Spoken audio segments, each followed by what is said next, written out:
वो समझे थे कि वो पहाड़ पे चढ़ रहे हैं, मगर हकीकत में पहाड़ उन्हें आजमा रहा था। एवरेस्ट, जहाँ हवा दुश्मन बन जाती है, सर्दी जिस्म नहीं बल्कि रूह को जमा देती है, और एक गलत कदम इंसान को हमेशा के लिए खामोश बर्फ में दफन कर देता है।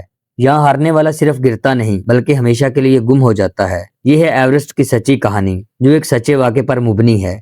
और ये खौफनाक वाक़या 1996 में एवरेस्ट पर हुआ था। और इस वाक़े पर 2015 में एक फिल्म भी बनाई गई थी जिसका नाम है एवरेस्ट। इस फिल्म में दिखाया गया कि इंसान अपनी ख्वाहिश को पूरा करने के लिए किस हद तक जा सकता है। 1953 में एडमंड हेलरी और टैजिंग नॉर्वे दो पहले इंसान थे जो माउंट एवरेस्ट की चोटी तक पहुंचे। और इसके बाद बहुत कम लोग ऐसे थे जो एवरेस्ट पर चढ़े, क्योंकि एवरेस्ट पर चढ़ने का मतलब है मौत को गले लगाना। लेकिन इसके बावजूद भी लोग अपनी ख्वाहिश से बाज नहीं आए। 1992 में रोब हॉल नामी शख्स ने इसे अपना बिजनेस बना लिया था और लोगों से पैसे लेकर लोगों को एवरेस्ट की चोटी पर पहुंचाना अपना काम बना लिया। रोब का ये धंधा खूब काम करने लगा और उसने 4 सालों में 19 लोगों को बिना किसी नुकसान के एवरेस्ट तक पहुंचाया था। और इस तरह से उसका नाम काफी मशहूर हो गया। 1996 में रोब एक और टीम को एवरेस्ट पर ले जाने को तैयार हो गया था। अब कहानी का आगाज होता है और हम रोब को एयरपोर्ट पर देखते हैं। रोब नेपाल जाने के लिए रेडी है। इसकी वाइफ इसे अलविदा करने आई है। जाते वक्त वो रोब से जल्द लौटने का वादा लेती है क्योंकि वो प्रेग्नेंट है, और रोब अपनी वाइफ से प्रॉमिस करके अपने सफर को निकल पड़ता है। डेट है 30 मार्च 1996। नेपाल के एयरपोर्ट काठमांडू में हम ऐसे बहुत से यात्री देखते हैं जो असल में एवरेस्ट की चढ़ाई के लिए आए हुए हैं। रोब की कंपनी का नाम है एडवेंचर कंसल्टेंट्स और 13 लोगों की एक टीम ने रोब को गाइड के तौर पर हायर किया हुआ है। इस टीम में जॉन, बेक, डक और भी लोग हैं। इनमें से कुछ नए हैं और कुछ पुराने, जबकि कुछ तो पहले से रोब के साथ पहाड़ की यात्रा कर चुके हैं। इनका टोटल सफर 1 महीने और 10 दिन का है और इन सबको 10 जून की दोपहर तक पहाड़ की चोटी पर पहुंचना है। अब पूरी टीम अपना सामान लिए हेलीकॉप्टर के जरिए 9083 फीट लुकला नामी एक जगह पर पहुंचती है और उसके बाद आगे का सफर ये लोग पैदल तय करते हैं। लुकला से पैदल चलते हुए ये 17,600 की बुलंदी पर एवरेस्ट के बेस कैंप तक पहुंचते हैं। यहाँ मुख्तलिफ देशों से आए लोगों को देखते हैं और ये सब के सब अपनी कंपनी के गाइड के जरिए पहाड़ की चोटी को छूना चाहते हैं। इस बेस कैंप से निकलकर 23 अप्रैल को ये लोग 21,300 की बुलंदी पर दूसरे कैंप तक पहुंच जाते हैं। यहाँ इन ऑक्सीजन की कमी का सामना करना पड़ता है और जिन लोगों को ऑक्सीजन का ज्यादा मसला है उनके लिए यहाँ कैंप में कंपनी की तरफ से ऑक्सीजन का बंदोबस्त किया गया है। ये सब जानते हैं कि आगे का सफर आसान नहीं, क्योंकि एक तो बुलंदी के बढ़ने की वजह से ऑक्सीजन में कमी हो रही है और आगे की चढ़ाई बिल्कुल सीधी है और ये सब आसान रहने वाला नहीं। आगे के सफर में पहाड़ पूरी तरह से बर्फ में ढका हुआ है और आगे की चढ़ाई भी ज्यादा खतरनाक है। इसलिए यात्रियों की सेफ्टी के लिए सभी कंपनियों ने रस्सियां लगाई होती हैं ताकि यात्रियों को चढ़ने में आसानी रहे, क्योंकि तमाम गाइड्स अच्छे से जानते हैं कि रस्सियों के बिना एवरेस्ट की चोटी तक पहुंचना मुमकिन ही नहीं। ये सब कैंप 2 से काफी आगे जा चुके हैं और यहाँ मॉल के हिसाब से इन्हें काफी परेशानियों का सामना करना पड़ता है, क्योंकि एक तो ऑक्सीजन की कमी हो रही है और दूसरा ठंड में मजीद इजाफा हो रहा है, जिसकी वजह से इन्हें सांस लेने में भी दिक्कत महसूस होती है। लेकिन इन सभी परेशानियों के बावजूद ये आगे बढ़ते हैं, क्योंकि इन सबको चोटी तक पहुंचने का जुनून है। और इस तरह चलते हुए ये 24,000 फीट की बुलंदी पर पहुंच जाते हैं और यहाँ कैंप 3 भी बनाया गया होता है। इसके बाद कैंप 1 से हेलन, जो कि रोब की साथी है, वो रोब को मौसम के बारे में इन्फॉर्म करती है कि मौसम तेजी से बदल रहा है, लेकिन मौसम ने अपना रास्ता बदल लिया है और ये मौसम उत्तर की तरफ नहीं गया तो 11 तारीख को एक बहुत बड़ा तूफान आएगा जिससे बहुत ज्यादा तबाही हो सकती है। रोब हेलन से कहता है कि यहाँ कोई मौसम नहीं, क्योंकि पहाड़ अपना मौसम खुद बनाते हैं। इसके बाद ये फिर से अपनी मंजिल की तरफ बढ़ते हैं। ये एक लाइन में आगे बढ़ रहे हैं और सबसे आगे रोब खुद है। यहाँ हवा बहुत तेज है जिससे चलना भी आसान नहीं रहता, लेकिन ये फिर भी बढ़ते रहते हैं। हालांकि ये जानते हैं कि इनकी जान भी जा सकती है, मगर पहाड़ की चोटी तक पहुंचना इनकी जिद बन चुकी है। मुसलसल चलते हुए ये सभी 26,085 फीट की बुलंदी पर बने कैंप 4 तक पहुंच जाते हैं। यहाँ पर तो पहले से भी ज्यादा परेशानी है, क्योंकि यहाँ पर ऑक्सीजन सिलेंडर के बिना रहा नहीं जा सकता और यहाँ से आगे जाना मौत की तरफ जाने जैसा है। इसलिए ये सब आगे ना बढ़ने का फैसला करते हैं। लेकिन अचानक से 10 मई को मौसम बिल्कुल साफ हो जाता है और आगे जाने में कोई खास परेशानी नहीं होती। साफ मौसम का फायदा उठाते हुए ये लोग कैंप 4 से रात 12 बजे निकल पड़ते हैं और यहाँ से चोटी तक पहुंचने का वक्त 12 घंटे है। और ये सभी इस उम्मीद के साथ निकल पड़ते हैं कि ये जल्द ही अपने सपने को पूरा कर लेंगे,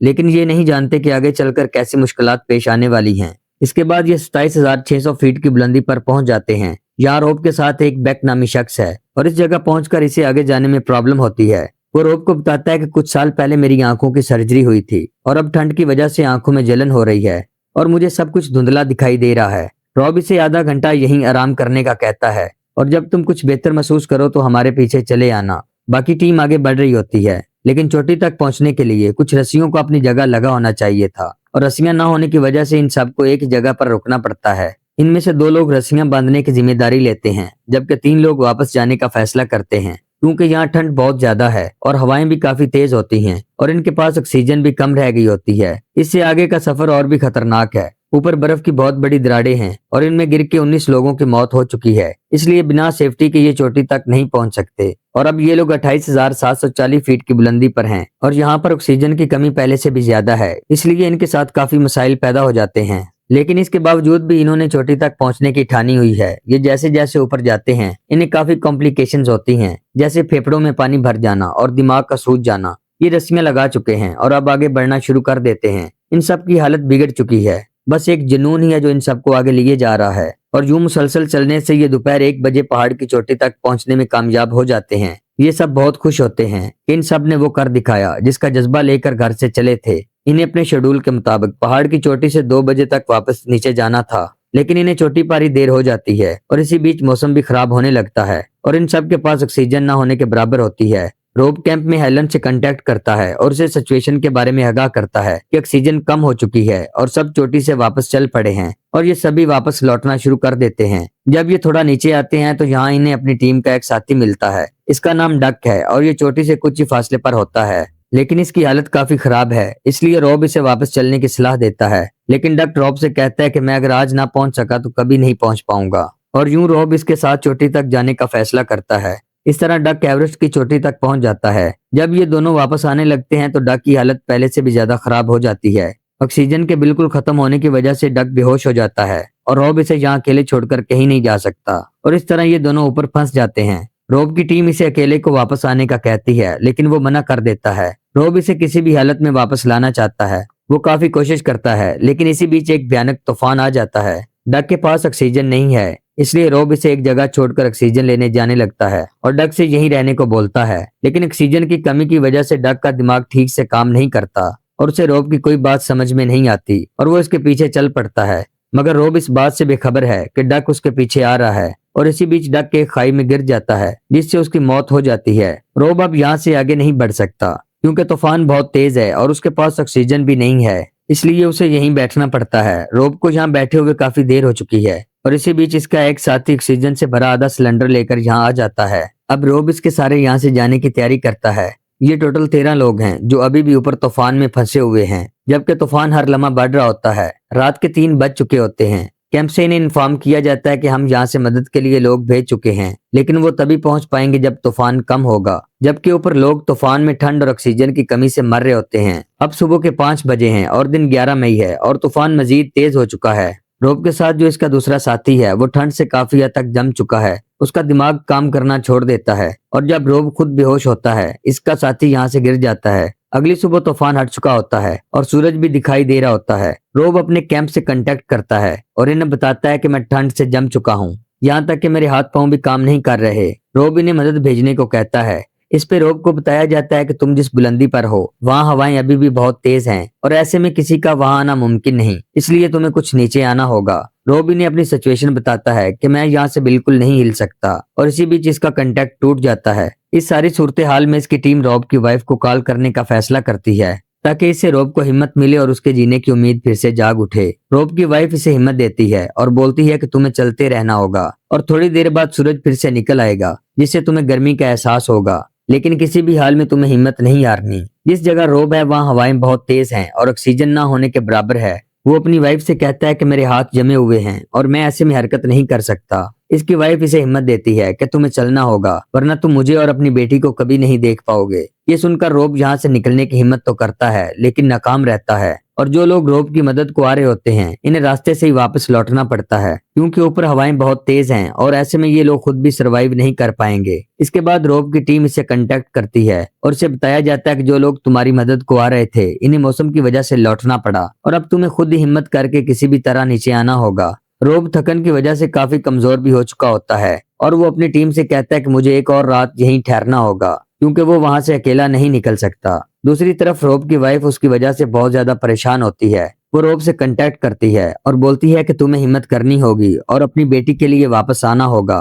रॉब की वाइफ के पेट में जो बच्चा है वो एक लड़की है और रॉब ने उसका नाम सारा रखा होता है और वो अपनी वाइफ से बोलता है कि मैं सारा से कभी नहीं मिल पाऊंगा, क्योंकि रॉब जान चुका है अब मदद के लिए कोई नहीं आने वाला। उसके पास ऑक्सीजन भी नहीं है और खाने के लिए भी उसके पास कुछ नहीं, और ऐसे में वो पूरी तरह से नाउम्मीद हो जाता है। लेकिन सारा अभी भी चाहती है कि रोब किसी तरह वापस आ जाए। इसके बाद रोब इसे इतना ही कह पाता है कि मुझे माफ करना, और फिर इनका कांटेक्ट टूट जाता है। दूसरी तरफ हम बैक को देखते हैं जिसे आंखों की प्रॉब्लम है। वो नीचे उतरने वाली टीम के साथ काफी हद तक नीचे पहुंच जाता है, लेकिन रात को पहले से मौजूद लोग यहाँ से जा चुके होते हैं और जो यहाँ रह गए थे वो दूसरे लोगों के आने से पहले ही मर चुके होते हैं। लेकिन इनमें एक बैक होता है जो अभी भी जिंदा है। सारी रात ऐसे ही ठंड में गुजारने की वजह से उसे वहम की बीमारी हो जाती है और उसे अपने सामने अपने बच्चे दिखाई देने लग पड़ते हैं। और जब बैक को बच्चों का ख्याल आता है तब उसके जीने की उम्मीद बढ़ जाती है और बैक हिम्मत करके फिर से चल पड़ता है। चलता हुआ वो उस जगह पहुंच जाता है जहाँ इनका कैंप और बचे हुए लोग हैं। बैक को देखकर इन्हें बहुत खुशी होती है, लेकिन उसकी हालत बहुत ज्यादा खराब होती है और उसे इलाज के लिए पहाड़ से नीचे नहीं लाया गया तो वो ज्यादा वक्त तक जिंदा नहीं रह पाएगा। रोब की टीम बैक के घर वालों को कॉल करके इन्फॉर्म करती है तो बैक की वाइफ कहती है कि मैं हेलीकॉप्टर का इंतजाम करती हूँ। इस पे हेलन बताती है कि ऊपर हवा का दबाव बहुत ज्यादा है, इसलिए हेलीकॉप्टर वहां तक नहीं पहुंच सकेगा। लेकिन इसके बावजूद भी बैक की वाइफ नेपाल में अमेरिकन एम्बेसी से कांटेक्ट करती है और इन्हें अपने हस्बैंड को बचाने का कहती है। बैक की वाइफ के प्रेशर की वजह से एक हेलीकॉप्टर भेजा जाता है। इस हेलीकॉप्टर को ऊपर जाने में काफी मुश्किल होती है, लेकिन वो किसी भी तरह ऊपर पहुंच के बैक को हेलीकॉप्टर में बिठा लेते हैं और वो बैक को नीचे ले आते हैं जहां उसका इलाज होता है। ठंड की शिद्दत की वजह से बैक के हाथ और नाक गल गए थे, इसलिए डॉक्टरों को उसे जिंदा रखने के लिए उसके हाथ और नाक को काटना पड़ता है और इस तरह बैक अपनी फैमिली से मिल पाता है। दूसरी तरफ हम रोब को देखते हैं जो अपनी हिम्मत हार चुका है और वो नीचे आने में नाकाम रहता है और इस पहाड़ की सफेद बर्फ में ही दबके रह जाता है। रोब अब उन लोगों के साथ है जो इसी की तरह हमेशा से यहाँ दफन है। बैक की फैमिली उसका खूब साथ देती है और वो आज भी जिंदा है। जुलाई 1996 में रोब के यहाँ बेटी पैदा होती है जिसका नाम रोब की वाइफ ने सारा रखा था। दोस्तों, ये 1996 का एक खौफनाक हादसा है और ज्यादा लोगों को पहाड़ ने अपनी गोद में सुला लिया था। मजीद ऐसी सच्ची कहानियां देखने के लिए चैनल को सब्सक्राइब कर लें और फिल्म के बारे में अपनी राय कमेंट बॉक्स में दें।